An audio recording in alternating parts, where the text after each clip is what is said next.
Assalamualaikum warahmatullahi wabarakatuh.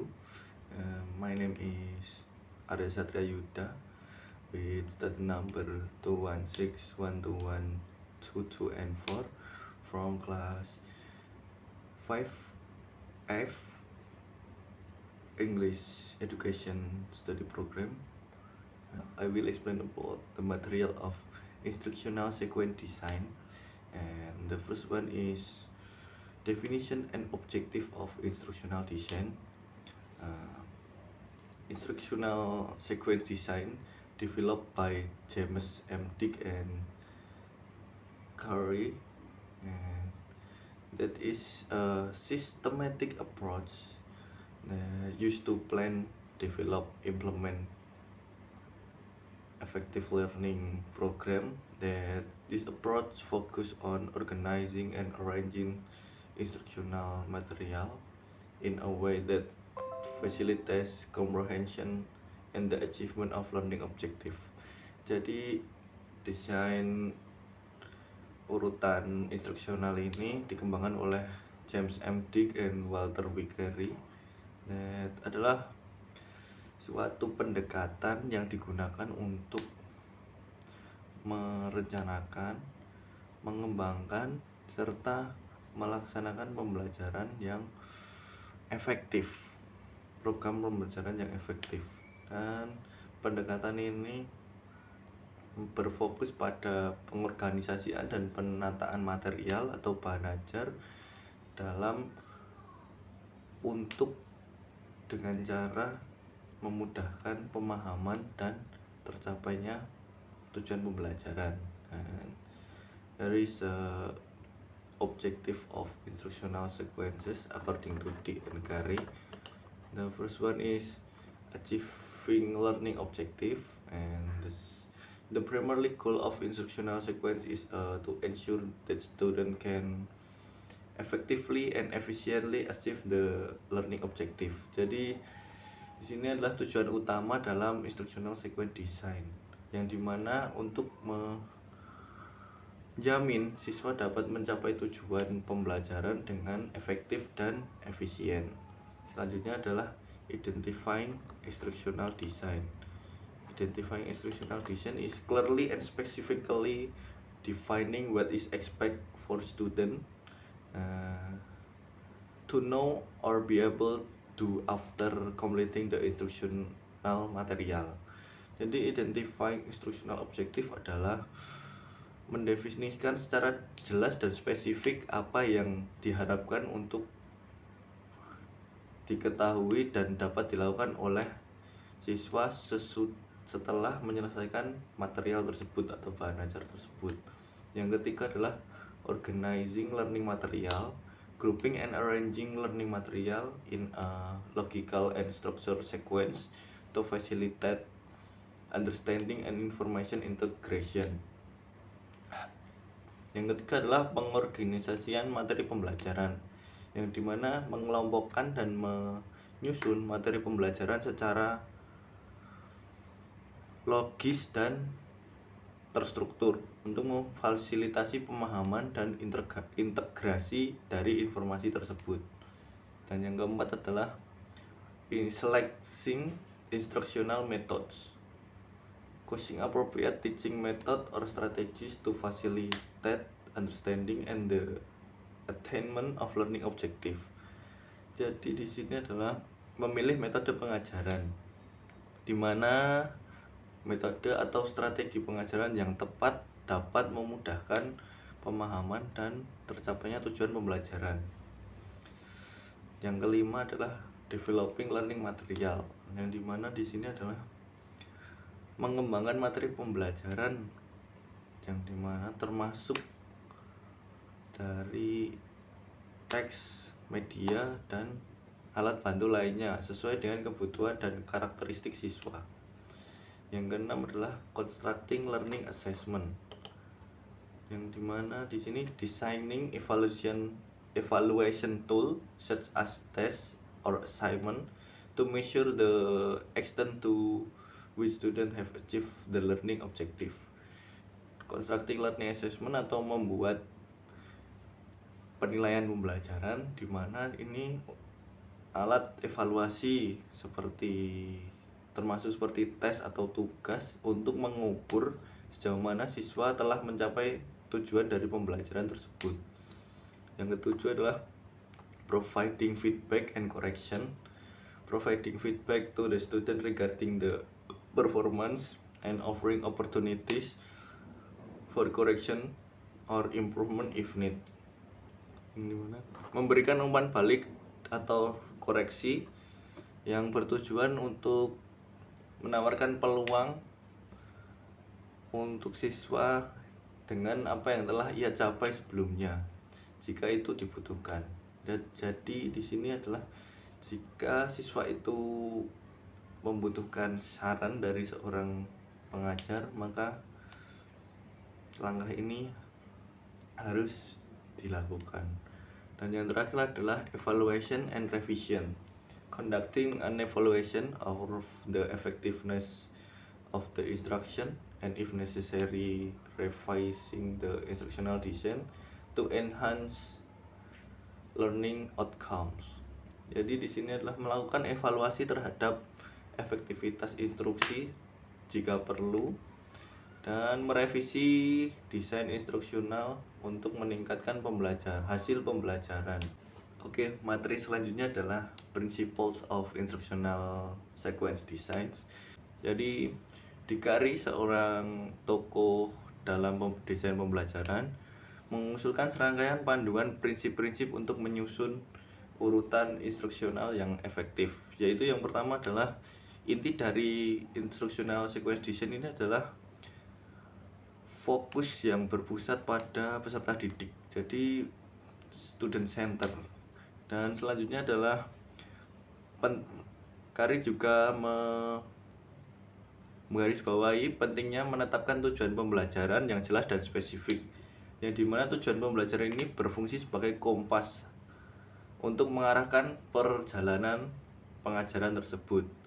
Dan Carey juga menganjurkan penggabungan beragam media dan pengalaman sensorik untuk melibatkan peserta didik di berbagai tingkatan.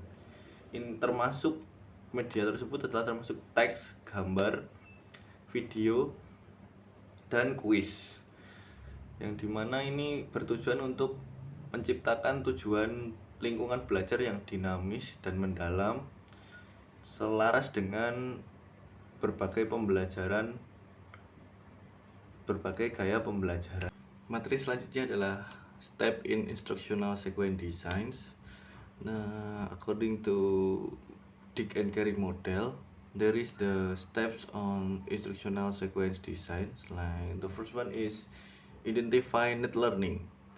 Jadi pada step pertama ini adalah mengidentifikasi kebutuhan pembelajaran yang dapat diketahui untuk mengetahui situasi pada siswa, serta mengidentifikasi kegiatan pembelajaran yang cocok, terus mengidentifikasi target audiens untuk kegiatan ini, dan merencanakan dan melaksanakan proses pembelajaran.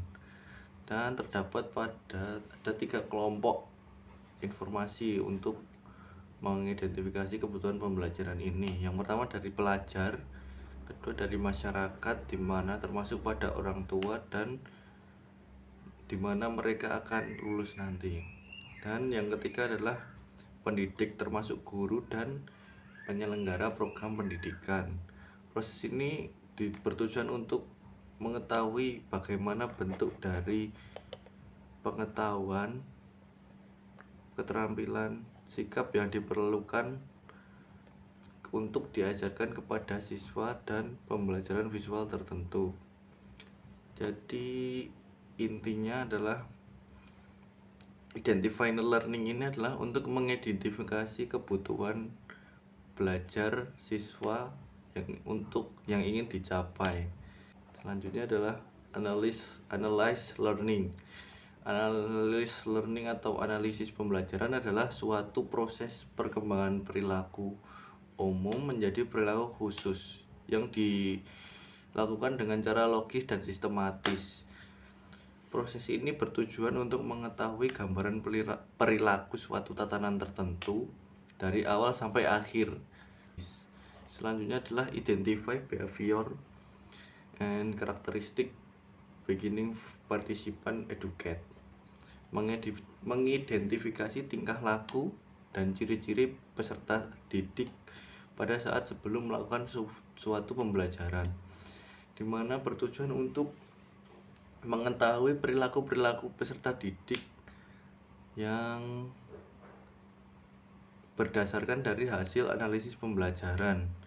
Dan ini adalah suatu step yang penting agar tidak terjadi kesenjangan dari seseorang yang sudah mengetahui pembelajaran itu dan dengan peserta didik yang belum mengetahuinya sama sekali. Dan dimana ini dapat digunakan untuk mengadaptasi materi pembelajaran agar sesuai dengan pengetahuan siswa yang ada atau menyesuaikan materi pembelajaran untuk memenuhi kebutuhan setiap siswa. Oke, selanjutnya adalah rate objective performance atau tujuan pembelajaran khusus. Menuliskan tujuan kinerja objektif atau objektif performance di sini adalah tujuan pembelajaran khusus. Tujuan pembelajaran yang secara khusus dikenal dengan TPK ini memberikan penjelasan rinci tentang apa yang harus dicapai siswa setelah menyelesaikan proses pembelajaran. Berbeda dengan RPS yang dimana RPS itu susunan rangkaian pembelajaran satu semester, TPK ini adalah tujuan pembelajaran dalam satu pertemuan atau setiap satu pertemuan, dimana keberhasilan siswa dalam mencapai tujuan ini berfungsi sebagai matriks untuk mengevaluasi efektivitas proses pendidikan, dan dimana unsur-unsur yang menjadi pedoman dalam penyusunan penilaian, sehingga memungkinkan terciptanya penilaian yang dapat mengukur perilaku yang diinginkan secara akurat. Selanjutnya adalah develop item test reference benchmark atau menyusun tolak ukur referensi soal tes. Setelah merumuskan TPK tadi, tujuan pembelajaran setiap pertemuan, langkah selanjutnya adalah menyusun perangkat soal tes. Dan TPK sendiri mendefinisikan perilaku tertentu yang belum dikuasai mahasiswa sebelum perkuliahan dimulai. Dan TPK merupakan hasil dari dua langkah utama, analisis kegiatan pembelajaran dan identifikasi karakteristik siswa pemula yang tadi nomor 2 dan nomor 3. Dan pendidik harus membuat soal tes untuk mengukur penguasaan siswa terhadap masing-masing tes tersebut. Tes ini tidak bertujuan untuk menilai setiap aspek proses pembelajaran, karena tidak semua yang diajarkan selama proses pembelajaran selalu sesuai dengan TPK. Dan isi pembelajaran juga bukan merupakan satu-satunya tolak ukur keberhasilan proses pelaksanaan pembelajaran. Selanjutnya adalah develop learning strategies. Menyusun strategi pembelajaran ini adalah sebagai pendekatan menyeluruh yang menggabungkan berbagai komponen bahan dan prosedur pengajaran. Komponen-komponen tersebut saling bekerja sama untuk menghasilkan hasil belajar yang spesifik bagi siswa. Elemen kunci dari strategi pembelajaran adalah, yang pertama adalah kegiatan pra pembelajaran. Terus yang kedua adalah penyajian informasi. Yang ketiga partisipasi siswa. Yang keempat pengujian. Dan yang terakhir adalah kegiatan tindak lanjut. Sementara itu menurut Geek dan Briggs mengidentifikasi 9 tahapan dalam proses pembelajaran. Antara lain memotivasi dan menarik perhatian siswa, menjelaskan tujuan pembelajaran kepada siswa, melakukan review kompetensi prasyarat, memberikan stimulus atau memperkenalkan materi, menawarkan instruksi belajar, melibatkan siswa secara aktif, memberikan penguatan atau feedback umpan balik, menilai kinerja siswa melalui dengan tes itu. Dan yang terakhir adalah mengevaluasi dan menyimpulkan pembelajaran. Yang ketujuh adalah develop teaching material, mengembangkan bahan ajar. Menciptakan bahan ajar yang bermakna melibatkan penggunaan bahasa yang tidak terlalu formal atau terlalu teknis, namun lebih menyeimbangkan formalitas dan nada percakapan. Materi-materi ini dirancang untuk mengajarkan konten tertentu, menggunakan bahasa yang mudah dipahami atau didekati dengan bahasa formal yang ditemukan di buku tes. Dan bahan ajar ini merupakan karakteristik dari sistem pembelajaran. Terlepas dari apakah pembelajaran ini berlangsung di ruang kelas biasa atau melalui jarak jauh atau online, materi-materi tersebut dirancang agar selaras dengan tujuan pembelajaran yang diinginkan, tidak berbelok-belok, dan memenuhi kebutuhan siswa dan sesuai dengan kerangka kegiatan belajar mengajar. Yang ke-8 adalah carry out evaluation formative and summative. Jadi di sini adalah melaksanakan evaluasi formatif dan sumatif. Di sini seluruh tahapan perencanaan sistem pembelajaran telah selesai. Langkah selanjutnya adalah melakukan evaluasi formatif untuk menilai keseluruhan proses perencanaan sebagaimana dijelaskan oleh Suparman. Evaluasi formatif adalah suatu proses mengumpulkan dan memanfaatkan informasi untuk mengambil keputusan yang bertujuan untuk meningkatkan kualitas suatu produk pembelajaran. Tujuan evaluasi formatif adalah untuk mengidentifikasi area yang perlu diperbaiki dan agar menjadi lebih efektif dan efisien. Evaluasi formatif dilakukan melalui empat tahap. Yang pertama adalah expert review, melibatkan dari para ahli di bidang kajian, desain pembelajaran, media, dan ahli bahasa eksternal. Selanjutnya adalah evaluasi individu, dilakukan antara pengembang pembelajaran dan 2 atau 3 siswa secara individu yang dipilih secara khusus. Dan yang ketiga adalah evaluasi kelompok kecil, melibatkan sekelompok kecil siswa terdiri dari 8-12 individu. Dan yang keempat adalah uji coba lapangan, dilakukan dengan kelompok yang lebih besar terdiri dari 15-30 siswa yang memiliki karakteristik serupa dengan populasi sasaran. Hasil yang diperoleh dari evaluasi formatif selanjutnya digunakan untuk menyempurnakan produk sistem pembelajaran yang telah dikembangkan. Dan selanjutnya adalah setelah pelaksanaan pembelajaran selesai, tahap selanjutnya adalah evaluasi sumatif untuk menilai keberhasilan siswa dan menerapkan produk sistem pembelajaran. This is the conclusion. In conclusion, instructional sequence design, as outlined by Dick and Carey, is a systematic approach used to plan, develop, and implement effective learning program, and its primary objective including achieving learning objective, identifying instructional object, organizing learning material, selecting appropriate instructional method, developing relevant learning material, constructing effective assessment, providing feedback, and conducting evaluation and revision.